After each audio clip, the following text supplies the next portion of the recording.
This is the January 28, 2025 regular meeting of the Chatham County Savannah Metropolitan Planning Commission.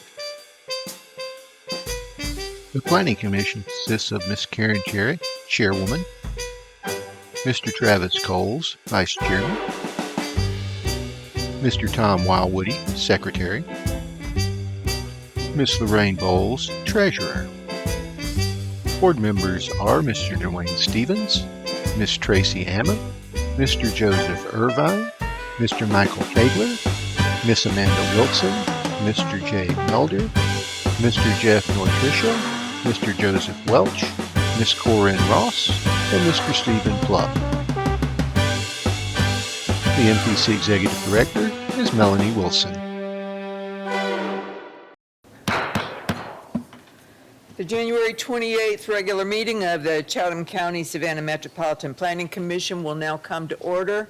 We'll pause for the Pledge of Allegiance. Pledge allegiance to the flag of the United States of America and to the republic for which it stands, one nation, under God, indivisible, with liberty and justice for all. All right. Okay, for staff, petitioners, and members of the public who are participating in our procedures will be as follows. The agenda is broken down into several parts. First, notices, proclamations, and acknowledgments. Next, the consent agenda, which consists of items for which the applicant is in agreement with the staff recommendation and there are no known objections. This will be followed by regular business, old business, and adjournment. For each agenda item on the regular business, the staff will make a presentation. The staff presentation will then be followed by a presentation from the petitioner should they elect to do so. The petitioner will be allotted a time frame of no more than 20 minutes. The board may then ask questions of the petitioner or staff for clarification. Afterwards, the floor will be open for public comment. If you wish to comment on the item that the board is considering at the time, members of the public that are in person must fill out a speaker card and give it to staff. If you are participating virtually, use the raise your hand feature on your screen. Do not use the feature until the item you want to comment on is being considered. At the appropriate time, you will be recognized and staff will unmute your microphone. At the end of your allotted time, as determined by the chair, your microphone will be muted, and the chair will recognize the next speaker. The total public comment time will be less than or equivalent to the petitioner's presentation time. Therefore, for those participating online, it is important that you use the raise your hand feature during the hearing on that item if you want to speak on a petition. Once the floor is closed for public comment on a petition, no additional public speakers will be allowed. If you are not certain you want to speak, still use the raise your hand feature, or if in person, fill out the speaker card. You will have the option to decline when your name is called. After public comment, the petitioner will have the opportunity for rebuttal and then address any additional needed questions by the board. Finally, the board will take action. And first order item of business is approval of the agenda. Calls motion to approve. Bowles second. All right, all in favor, voice vote? Aye. Any opposed? Okay, we have no notices, proclamations, acknowledgments. Nothing was requested to be removed, and there are no items requested to be withdrawn. Our consent agenda includes approval of meeting minutes for December 17th and January 7th. Motion? Calls motion to approve the consent agenda. Bowles second. All in favor, voice vote? Aye. Any opposed? All right, there's no old business. Our regular business is a variance to the type B buffer 7822 Abercorn Extended.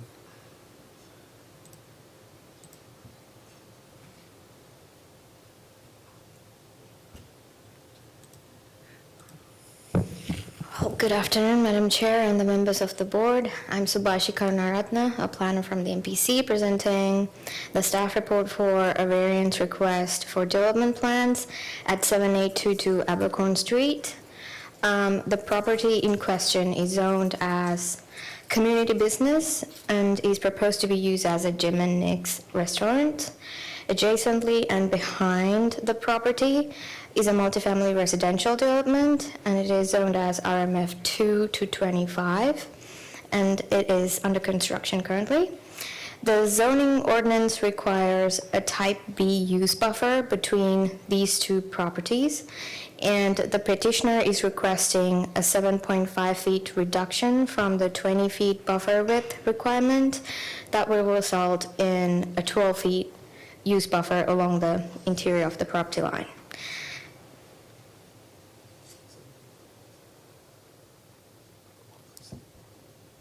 Sorry, the buffer should be 7.5 feet at the end.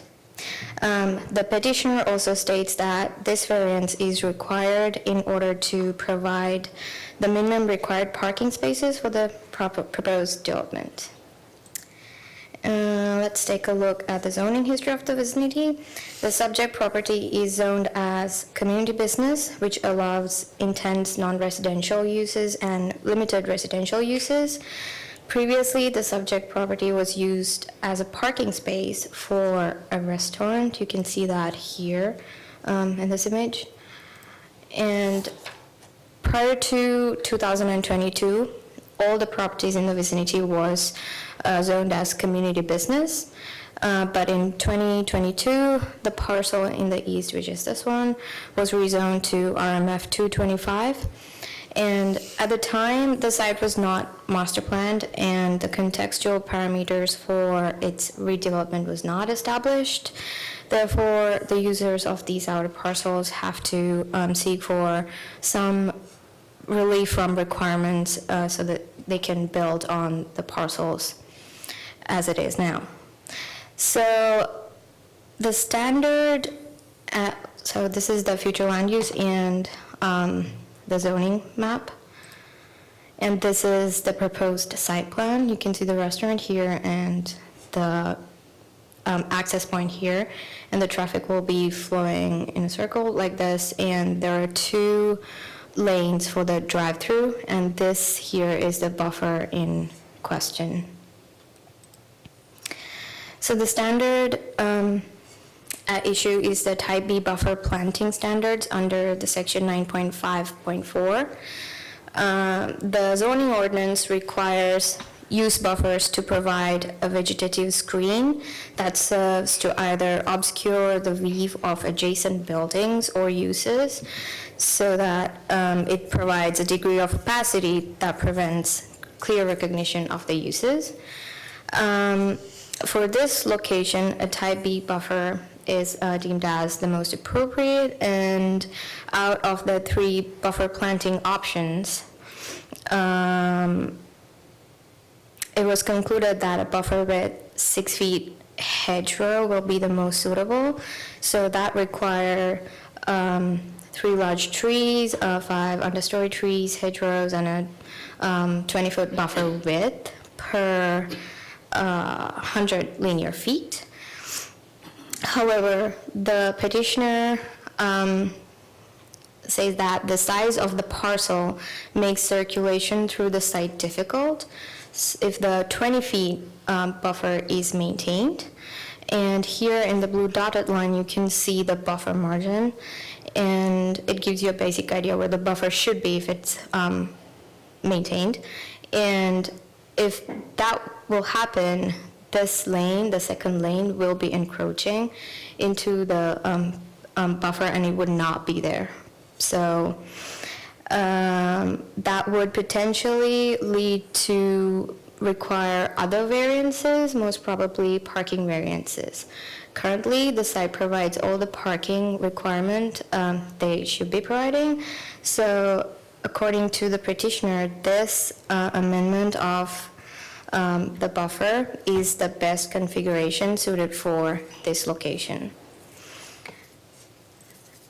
And as when we reviewed the zoning review criteria, we found that the requested variance is consistent with the goals and intent of the comprehensive plan, because this is a suggestion, a proposal to support redevelopment at the site.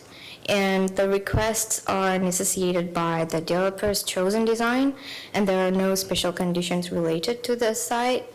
The literal interpretation of the regulations would not deprive the applicant of rights commonly enjoyed by other properties in the same zoning district. However, a reconfiguration of the site might yield an alternative variance request, and that might have a more detrimental effect for the traffic and flow and functioning on the site and in the vicinity. The variance is also required because of the proposed design, and granting the variance will confer privilege on the applicant. And based on these findings, the MPC staff recommends approval of the modified buffer consistent with the landscape plan provided. Thank you. Happy to answer any questions. Thank you. Is the applicant here? Would you like to come forward, and, or are you good with? I'm fine with that. Okay. All right. Any questions for the applicant or staff? All right, I'm open for a motion. Cole's motion to approve staff's recommendation. Irvin, second. All in, well, I guess we should go one by one. Excuse me. Ms. Amick? Yes. Ms. Bowles? Yes. Mr. Coles? Yes. Mr. Urban? Yes. Ms. Wilson? Yes. Mr. Notrika? Yes. Ms. Ross? Yes. Mr. Woody? Yes. All right, I too say yes. Motion passes. Thank you. All right, and the other item that we have today, that's the last of our regular business. We have no presentations, no approved staff reviews, other business. Resolution to provide authority to the executive director, CEO, to execute a contract with Unity Fiber LLC for T1 service. The, the Finance executive- Yes, Finance Committee, thank you. Met on this, and Treasurer would like to, Yes, I just wanted to make note that we are all in approval of the resolution. are there any questions? I was just going to say, what this will do is provide us with additional T1 capacity. Right now, we have 1 gigabyte of service, and this will give us 5. Thank you. Roger's very happy. Cole's motion to approve the Unity, the resolution to provide authority to the executive director to execute a contract. All with Unity right, Fiber. and we will do an individual vote. Tracy Amick, Yes. Ms. Bowles? Yes. Mr. Coles? Yes. Mr. Irvin? Yes. Ms. Wilson? Yes. Mr. Notrika? Yes. Ms. Ross? Yes. And Mr. Woody? Yes. I too say yes, motion passes. All right, and that does conclude our business. Cole's motion to adjourn. All in favor? Aye. All right, thank you. Y'all have a good week.